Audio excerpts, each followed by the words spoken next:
챕터 8 은혜 사소한 순간에도 스며드는 빛 더딜지라도 확인될 언약 창세기 16장 1절부터 3절, 15절부터 16절, 17장 1절부터 5절 아브람의 아내 사레는 출산하지 못하였고 그에게 한 여종이 있으니 애굽 사람이요 이름은 하갈이라. 사레가 아브람에게 이르되 여호와께서 내 출산을 허락하지 아니하셨으니 원하건대 내 여종에게 들어가라. 내가 혹 그로 말미암아 자녀를 얻을까 하노라 하매 아브람이 사레의 말을 들으니라. 아브람의 아내 사레가 그 여종 애굽 사람 하갈을 데려다가 그 남편 아브람에게 첩으로 준 때는 아브람이 가나안에 거주한 지 10년 후였더라. 하갈이 아브람의 아들을 낳음에 아브람이 하갈이 낳은 그 아들을 이름하여 이스마엘이라 하였더라. 하갈이 아브람에게 이스마엘을 낳았을 때 아브람이 86세였더라. 아브람이 99세 때에 여호와께서 아브람에게 나타나서 그에게 이르시되 나는 전능한 하나님이라. 너는 내 앞에서 행하여 완전하라. 내가 내 언약을 나와 너 사이에 두어 너를 크게 번성하게 하리라 하시니 아브람이 엎드렸더니 하나님이 또 그에게 말씀하여 이르시되 보라 내 언약이 너와 함께 있으니 너는 여러 민족의 아버지가 될지라. 이제 후로는 내 이름을 아브람이라 하지 아니하고 아브라함이라 하리니 이는 내가 너를 여러 민족의 아버지가 되게 함이니라. 조바심으로 하나님의 약속 이행을 재촉해서는 안 됩니다. 아브람은 조바심에 아내 사레의 권유로 여종 하갈을 통해 이스마엘을 낳았습니다. 우리도 마찬가지입니다. 하나님의 약속이 더디 이루어질 것 같으면 인간적인 방법을 동원해서라도 문제를 해결하려고 합니다. 그러나 조바심은 불화와 고통을 가져올 뿐입니다. 기다림은 고통스럽지만 때로 우리가 할 수 있는 가장 합리적인 결단입니다. 왜냐하면 하나님의 약속은 변함없으며 반드시 이루어질 것이기 때문입니다. 하나님은 전능하시기에 우리가 온전하기를 바라십니다. 아브라함이 99세가 되던 해에 하나님이 그에게 다시 나타나 나는 전능한 하나님이라. 너는 내 앞에서 행하여 완전하라 라고 말씀하셨습니다. 전능하신 하나님은 당신이 정하신 법을 한치의 오차도 없이 지키시는 분입니다. 하나님 앞에서 완전하게 행한다는 것은 전능하신 하나님께 부끄럽지 않게 사는 것을 뜻합니다. 구원은 은혜와 믿음의 합작품이며 믿음은 아픔을 동반한 책임입니다. 사도 바울은 우리가 그 은혜에 의하여 믿음으로 말미암아 구원을 받았다고 말합니다. 아브람에게 하나님은 언약의 증표로 할례를 명하셨는데 할례는 물리적인 아픔을 동반하는 행동이며 이는 믿음이란 책임이 따르는 총체적인 행위입니다. 은혜의 약속을 붙잡기 위해 자신을 내려놓는 아픔을 감수할 때 우리는 비로소 율법의 지배에서 벗어나 자유와 은혜가 다스리는 삶을 살게 됩니다. 언젠가는 성취될 하나님의 언약을 기다리고 있습니까? 인간적인 방법을 내려놓고 하나님의 일하심을 기다립니까? 전능하신 하나님 앞에서 온전하게 살아가려고 노력합니까? 오늘은 194번째 더딜지라도 확인될 언약 이런 제목으로 말씀을 나누겠습니다. 오늘 말씀은 이제 아브라함과 연결된 가장 중요한 하나님께서 아브라함에게 약속하셨던 그 자손에 대한 말씀과 연결이 되어 있습니다. 제가 왜 요 며칠을 지나는 동안 이 찬양을 같이 부르지 않았을까? 저 스스로 그런 생각을 하게 되네요. 인생 역전이라는 이 아브라함의 이야기를 가지고 변호사 말씀을 나눌 때 우리 만나 워십에서 만들었던 찬양이 하나 있습니다. 아브라함의 노래. 약속 이루시는 신실한 나의 주님. 사실 이 찬양 가운데 이 메시지 전체가 다 축약이 되어 있어요. 한번 이 찬양을 같이 한번 들으면서 같이 부르면서 말씀으로 이어가면 훨씬 더 좋을 것 같아요. 아브라함의 노래 같이 한번 불러봅시다. 약속 이루시는 신실한 나의 주님, 조금 더딜지라도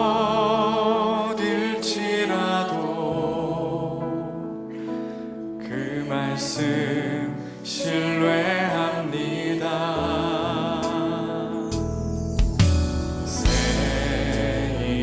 주시고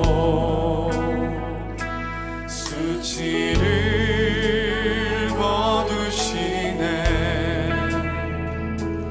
내 믿음 연약할 때 먼저 찾아주시네.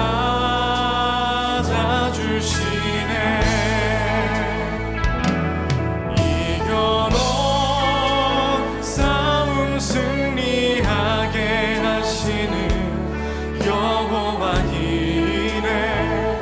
놀라운 주님, 밤하늘 별과 같은 축복의 약속 반드시 내게 이루시리라. 약속 이루시는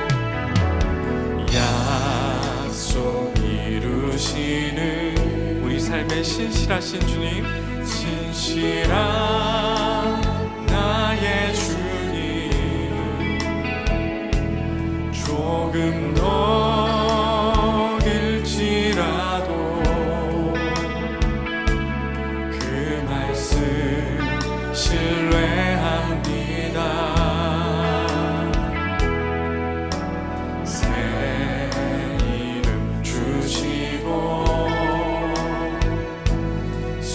수치를 거두시네. 내 믿음 연약할 때 먼저 찾아주시네. 이겨놓은 싸움을 승리하게 하시는 여호와 이래. 놀라운 주님, 밤하늘 별과 같은 축복의 약속 반드시 내게 이루시리라. 여러분들 책 첫 번째 문단에 보면 조바심으로 하나님의 약속 이행을 재촉해서는 안 됩니다. 이런 제목으로 나와 있습니다. 이 말씀은 이미 여러분들 마음 가운데 너무나 많이 알고 있고 상상이 되는 이야기죠. 하나님께서 아브라함을 부르셨을 때 그의 나이 75세, 그리고 이삭을 얻기까지 100세가 될 때까지 25년이라는 시간들이 지나갔고 12장, 13장, 14장, 15장, 16장을 오면서 그 사이에 하나님의 언약을 증하지 못했던 아브라함과 사라의 흔들리는 모습도 여기에 나와 있어요. 그래서 이 말씀이 좋은 것 같아요. 믿음의 조상 아브라함도 이렇게 흔들렸구나. 우리의 믿음이 흔들리는 것도 그렇게 이상한 것이 아니구나. 또 정말 우리들에게 힘이 되는 것은 흔들릴 때마다 하나님께서 아브라함과 사라에게 찾아오셔서 약속을 재언약, 재확인시켜 주셨구나. 어쩌면 오늘 우리들에게도 하나님께서 오셔서 그렇게 언약을 재확인해 주시는 시간은 아닐까. 오늘 제가 낮에 카페에서 어떤 청년이 묻는 질문을 하나 듣게 되었어요. 목사님, 고민이 있습니다. 신앙적인 고민인데 주일마다 말씀을 듣고 늘 그런 결심을 합니다. 새벽에 일어나면 한 주를 살아가면 정말 말씀 안에서 살아야 되겠다.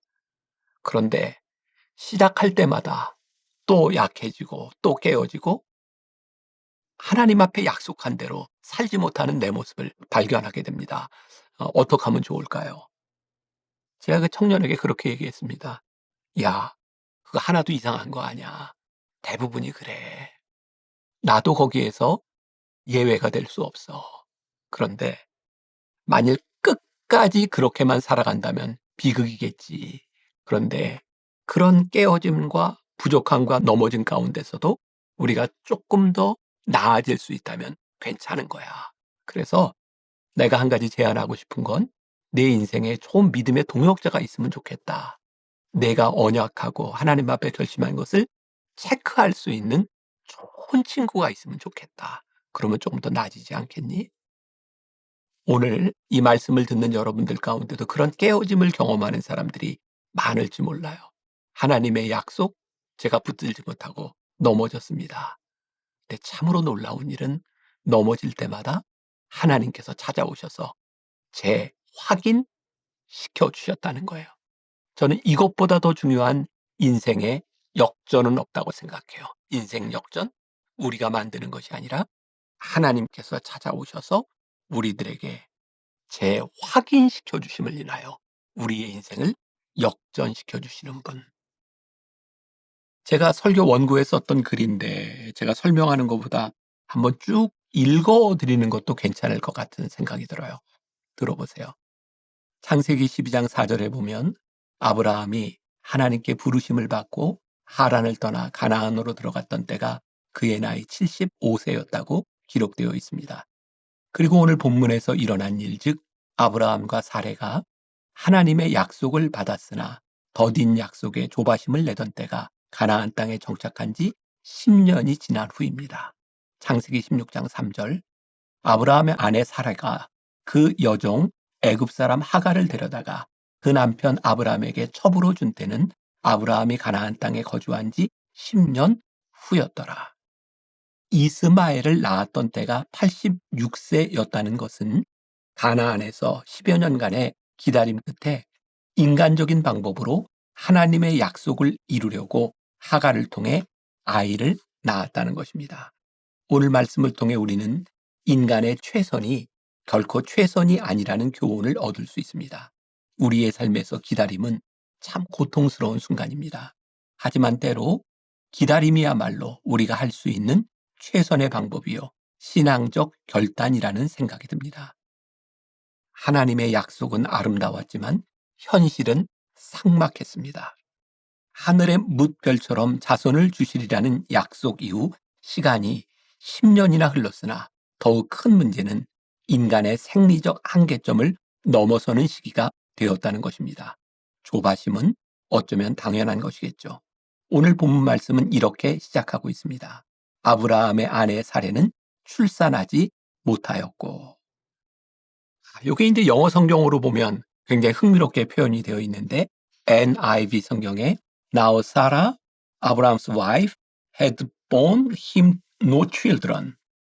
사레, Abraham's wife, hadn't yet produced a child. 아이고, 이거 제가 어떻게 설명을 해야 되나? 이런 뜻이에요. 사레가 아이를 낳을 수 없는 것이 아니라 미완료 상태였다는 거예요. 아직 yet 아이를 낳지 않았을 뿐이지 아이를 낳을 수 없는 것은 아니었다는 거예요. 인간적인 생리, 인간적인 한계에서 사례는 그렇게 생각했을지 모르지만 하나님은 아직 yet, 아직 아이를 주시지 않았을 뿐이다. 미완료 상태로 이야기를 하는 거죠. 그리고 여기에서 아주 유명한 문장이 하나 나오죠. 서두르면 이스마엘, 기다리면 이삭. 이런 더딘 약속의 환경 가운데서 눈에 들어오는 것이 있는데 사람들은 누구나 그런 것 같아요. 시간이 10년쯤 흐르고 나니 보이지 않는 하나님의 약속보다 지금 눈에 보이는 것이 더욱 확실하게 약속을 지켜줄 것처럼 생각되는 거죠. 그래서 사례는 그의 몸종 하갈을 통하여 아이를 낳습니다.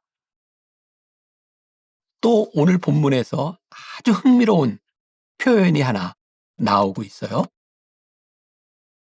16장 2절 말씀인데 사레가 아브라함에게 이르되 여호와께서 내 출산을 허락하지 아니하셨으니 원하건대 내 여종에게 들어가라.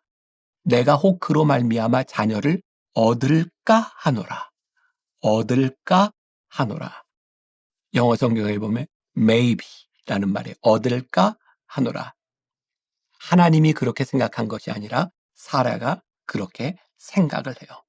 그리고 사라가 생각했던 얻을까 하노라고 하는 것은 약속을 이어가는 것이 아니라 화해의 근원이 되죠. 이 일로 인하여 아브라함, 하갈, 사레, 그리고 이스마엘, 이삭, 많은 사람들의 갈등을 유발하는 일들이 펼쳐지게 돼요. 성경에 그 갈등들이 계속 나옵니다. 기억하세요. 우리가 생각하는 maybe, 하나님의 약속에 근거하지 않는 우리의 생각은 문제의 해결이 아니라 화해의 근원을 만들 때가 많이 있다는 거예요. 사랑하는 여러분, 혹시 여러분들의 인생에도 내가 그렇게 생각한 것 때문에 여러분들의 인생에 화해의 근원이 있을지 몰라요. 어쩌면 지금 여러분들이 당하고 있는 많은 어려움들은 하나님의 약속을 붙들지 못했던 우리의 조급함으로 인하여 우리들에게 와지는 것일 수도 있어요. 괜찮아요. 우리가 우리의 과거를 어떻게 바꿀 수 있겠습니까? 그러나 하나님은 우리의 인생을 역전시키시는 분이고 더딜지라도 그 언약을 확인해 주시고 역사하시는 분이 우리 하나님이라는 사실입니다. 단지 그 일로 인하여 우리들이 고통과 어려움을 당하고 있다면 괜찮아요. 두 번째, 여러분들 책 문단에 보면 하나님은 전능하시기에 우리가 온전하기를 원하십니다. 라고 되어 있죠. 창세기 17장 1절에 이런 말씀이 있습니다. 나는 전능한 하나님이라. 너는 내 앞에서 행하여 완전하라. 이 말씀은 굉장히 중요해요. 지금 아브라함과 사레가 하나님의 약속을 이루지 못한 그 많은 실수의 이야기는 전능하신 하나님 앞에서 그들이 온전하게 행하지 못하고 그들의 생각대로 행했기 때문에 일어났던 일들이에요. 우리가 모두 실수할 수 있고 실수로 인하여 고통을 당할 수 있지만 우리들이 고통을 당하지 않을 수 있다면 훨씬 더 좋은 일이 아닐까요? 어떻게? 하나님 앞에서 우리들이 온전하게 행할 수 있다면 참 좋겠다. 제가 언젠가 설교 시간에 그런 이야기를 한 적이 있어요. 나는 전능하신 하나님이다. I am God Almighty. 하나님께서 나는 전능하신 하나님이다. 그러니 너희도 내 앞에서 온전히 행하라 라고 하는 말, 그런 말은 어떤 말일까요? 하나님께서 전능하시니 나는 전능하신 하나님을 믿고 그냥 아무렇게나 행해도 된다는 뜻일까요? 제가 그런 예를 들었어요. 뜨거운 불에 손을 넣어도 타지 않게 해달라고 기도하는 것이 아니라 불에 손을 대면 될 수 있으니 조심해라. 독사에게 물려도 죽지 않게 해달라고 기도하는 것이 아니라 물리지 않도록 조심해야 한다. 높은 곳에서 뛰어내려도 말짱하게 해달라고 기도하는 것이 아니라 떨어지지 않도록 조심해야 한다. 운전을 하면서 신호등을 무시하고 과속하면서 안전하게 해달라고 기도하는 것이 아니라 신호를 잘 지키고 속도를 잘 지켜 사고가 나지 않도록 조심해야 하는 것이다.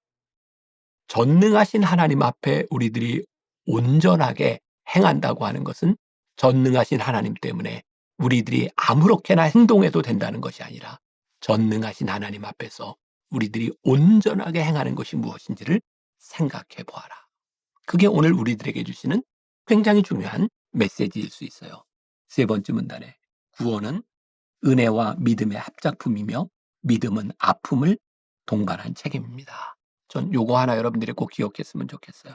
믿음은 아픔을 동반한 책임이다. 하나님이 우리들에게 약속해 주신 것, 그것을 우리들이 믿음으로 붙들 때 믿음을 이루기까지의 책임과 아픔이 우리들에게 수반되는 거예요. 믿음은 거저 오는 것이 아니라 인내를 통하여 우리들에게 와진다는 사실들을 기억하며 어쩌면 하나님께서 오늘 여러분들에게 내 믿음에는 인내도 필요하고 책임도 필요하고 아픔도 필요하다고 말씀하신다면 전능하신 하나님 앞에서 온전하게 행하도록 우리의 책임을 감수할 수 있는 믿음을 가지고 오늘 하루를 살아내는 여러분들이 되시기를 주님의 이름으로 간절히 축원합니다. 기도하겠습니다. 더딘 약속으로 인하여 힘들어하는 우리 성도들이 있습니까? 하나님의 약속을 지켜내지 못함으로 인하여 어려움을 당하고 있는 우리 성도들이 있습니까? 하나님께서 우리의 인생에 찾아오셔서 인생을 역전시켜 주시는 것, 하나님께서 우리의 언약을 재확인시켜 주시는 것, 그것 붙들게 하여 주옵시고 전능하신 하나님 앞에 오늘 우리가 온전히 행함이 어떤 것인지를 고민하고 기도하며 하나님 앞에 하루를 살아가는 복된 날 되게 하여 주옵소서. 예수님의 이름으로 기도했습니다. 아멘.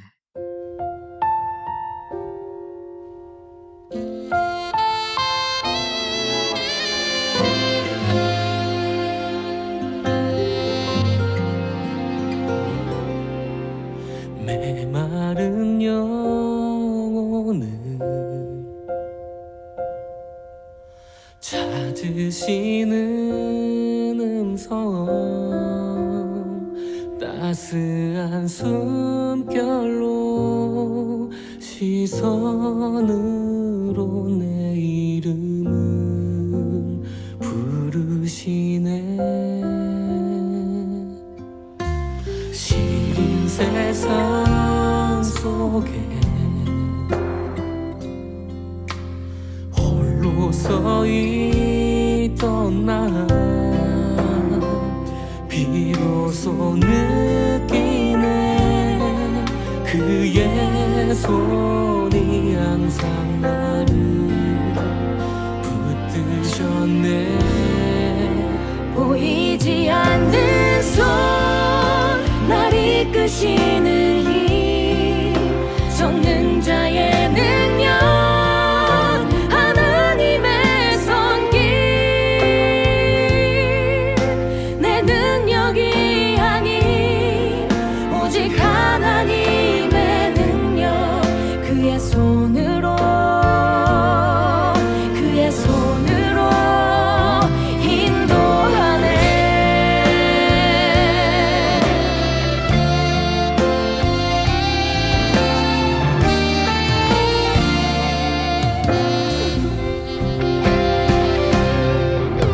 시린 세상 속에 홀로 서 있던 나 비로소 느끼네. 그의 손이 항상 나를 붙드셨네.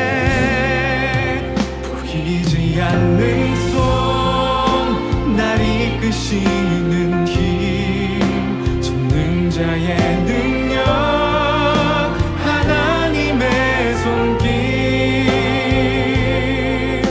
내 능력이 아닌 오직 하나님의 능력, 그의 손으로 보이지 않는 손, 날 이끄시는 힘, 전능자의 능력, 하나님의 손길.